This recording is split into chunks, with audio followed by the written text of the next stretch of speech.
Welcome to our No BS AI implementation series, where we discuss our crawl, walk, run approach to AI and implementing it at our company, engaging.io. My name is Kiara. I'm a senior solutions consultant at Engaging, and we're an elite HubSpot onboarding agency.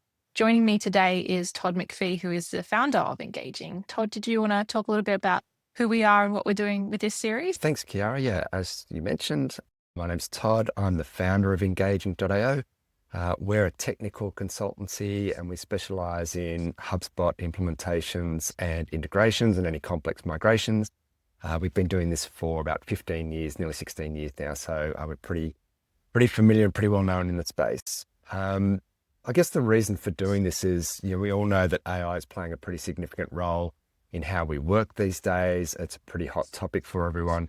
So we wanted to share the process that we went through as an organization in terms of selecting AI platforms and AI use for us.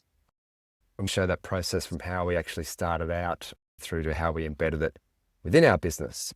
One thing I do want to make clear here is that we're not pushing specific AI tools or platforms. That's not the goal of this. The goal is to simply help you or show you what we think a good process can look like that will help other organizations adopt and figure out where to start with AI and then how to measure that process. In that vein, who do you think is going to find this series useful? Is it people who are already using AI or organizations that are looking to implement it from the very start? What's the context there? Probably most useful for organizations who are really just starting to think about or want to start that journey with AI. It's something that we hear a lot is that people or businesses or organizations are saying, we need to get started. Another thing we hear a lot is our CEO is very interested in AI and wants to know what we're doing about it. So I think those people will benefit mostly from this series in terms of how do we get started? What is that process that we take? How do we measure success throughout the process, whether they be short-term wins and long-term wins as well? So jumping into the crawl phase, each episode will cover a different phase in this 3-part series. So crawl, walk, run, this one focusing on our crawl. So what did crawl look like for us? This was something that we had to figure out when we were building our roadmap. And it was looking at setting our foundation. So taking steady, achievable steps, having a clear direction in mind before we jump into it. Yeah, exactly.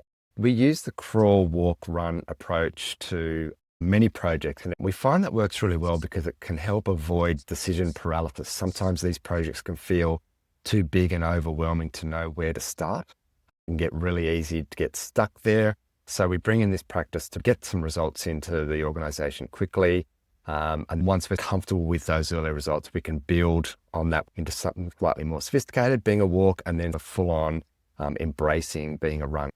Something is better than nothing in this scenario, especially when you're just getting started. And it never is too late to start, no matter where you are in your journey. Okay, so the first phase of our crawl episode is looking at sorting your stuff out. So making sure you have a good foundation in terms of data, making sure your data is structured well, that it's clean, and then understanding where you're going. Yeah, absolutely. Our main goal throughout this was to help our team become more efficient and more effective in the work that they do. We are a growing business. So again, the idea of these tools was to, if we can help everyone in their day-to-day roles be a bit more efficient and more effective, we can potentially grow at scale based with either the team that we've got or, a slightly large team. Yeah. I think another part of helping them do their jobs better is understanding what parts are hardest, what are the pain points, what are they dealing with on a day-to-day basis that we might be able to improve. So looking at, is your data ready? Is your team ready? Speaking of what we're trying to achieve, we discussed what AI would mean for our business long-term and what our perspective was here. So Todd, you just mentioned it before, looking at it as a tool for efficiency and not for downsizing. Did you want to speak about how we handled the communication of this internally to address those fears of job displacement? Yeah, sure. Like I mentioned, this for us was all about how we can grow at scale, grow quickly as an organization, which meant helping the team perform their roles more effectively and better. So it was communicated really early on for us that this was not, we addressed the elephant in the room. This wasn't about AI replacing people or us downsizing because we want to grow as a business. This was about AI empowering our people and our organization so we can grow. Part of addressing that job displacement was understanding the need to upskill our workforce. And this was to benefit them not just in their role at our company, but also in their future career. So we wanted to really make sure that in this process, we're not only improving our business, but we're also improving the skill set of all our staff that are working there. And that had a really positive impact on how we implemented AI because they were keen to learn. And we discussed in the later episodes how that optimism really grew as they understood the tools and how it would benefit them. There was a few key steps that we started with. Yeah, it all starts with data. You really need to make sure data is in good state because really bad data is just going to lead to bad AI outcomes. A few other things that we did in this first stage was forming an internal committee. So this was actually your idea, Todd, and it was a great one in terms of implementation, but also when it came to training and upskilling further down the track. Did you want to talk a little bit about the importance of having that internal committee? Yeah, so the idea of an internal committee was to make sure that everyone, every department was represented and had a say in our organization with our approach to AI. So we set up the committee with a representative from each department. The committee did a fantastic job of setting up benchmarks and goals and how we're going to work and how we're going to evaluate. The other thing that was really important with the committee was that we had some executive sponsorship on that as well. Again, just so that everyone knew that one, we were taking this quite seriously. This was really important to the organization. And then that we had someone on the committee who could, act as a bit of a broker if decisions needed to be made and we came to an impasse, they could kind of keep things moving for us. Yeah. Being on the committee myself, I found that quite helpful when we were in a trap of maybe testing for too long or testing too many tools. So it was really good to have that oversight there. And especially as we were looking at new platforms, new skills, I think it was good to have that encouragement to know that you did want us to spend the time getting to know these platforms and understanding what we were working with there. Another thing we highly recommend starting with is conducting a survey for your staff. So this is really helpful for a few reasons. It aligns with your goals. So the questions in the survey should understand where you're at now and establish a baseline there. And when we're talking about where you're at now, what's currently in use? How do people feel about it? What do they rate their own skill sets like? Do they have any ideas of where we could use AI within the business? Or do they have any pain points that they really want to solve? So you can capture a lot of information here that can help you direct yourself on your roadmap and understand how AI is going to be implemented within the business and what will be effective and where there might be some barriers. So it was really great to get some buy-in there. Another thing we noticed, the additional benefit of staff feeling like they had gotten to participate in this journey and had given their opinion and we'd listened to them and had their buy-in there. So having that platform where they could share what they needed and express any concerns really early on, that helped us understand what we would be dealing with in the following phases. We do have a template that we can share with you. We've got a little snapshot on the next slide. But one thing we wanted to mention with surveying staff is making sure you frame it correctly. Yeah, absolutely.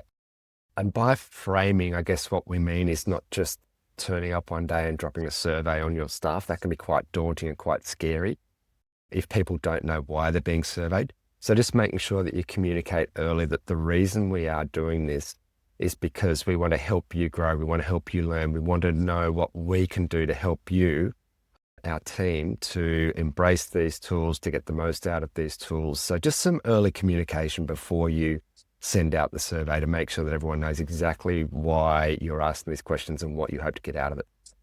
Okay, so here's a little snapshot of that survey. Again, you can head to our website and download the template for this one. We're happy to share that. So we actually found quite a wide range within our organization. Obviously, we work in tech, we work on software and new platforms all the time. So it was interesting to see the range of use and the depth of use across different tools. It gave us an understanding of how people were interacting with these tools, how they felt about it, and also some opportunities as well. So we had everyone from they'd never opened ChatGPT before to they were already using Claude for coding. Understanding their usage levels also provided a benchmark for us to measure against later.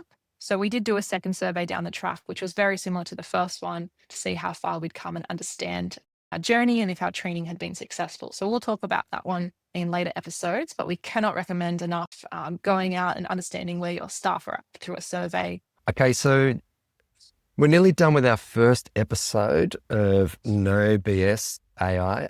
Again, we just wanted to give you something that we thought would help you get started. And those things that we wanted to give you were the idea of start having a look at your data, make sure your data's clean, make sure that it makes sense, because that's what AI tools are going to read off. So make sure your data's in order. The second thing that we will give you, which you can download from us, is this staff survey. So that's going to serve as your benchmark for AI literacy. Strongly recommend that you do that within your organization, and please use some communications messaging as to why you're going to do that. And the third thing that we'd recommend is that you start either thinking about or put together an AI committee. Make sure that that includes someone from each department within your organization and have some executive buy-in on that committee. Right. I think mentioning as well, understanding your goals. So are you looking at efficiency? Are you looking at growth? Understanding that will really help you in the following episodes. Okay, that's everything we have to share with you for the crawl phase. Next episode, we'll be looking at the walking phase. So this is getting on the tools, starting to test them, documenting them, really putting that AI committee to work and understanding what your needs and requirements are there and what are some quick wins and solves that you can do. So make sure you jump across to our walking episode where we cover that. If you have any questions, please reach out. As mentioned as well, you can download our survey template, and there's more to come in the next episodes. Thanks for joining us for this crawl episode. I really do hope you got something out of it, and we look forward to seeing you in the next episode, which is walking. Thanks, everyone.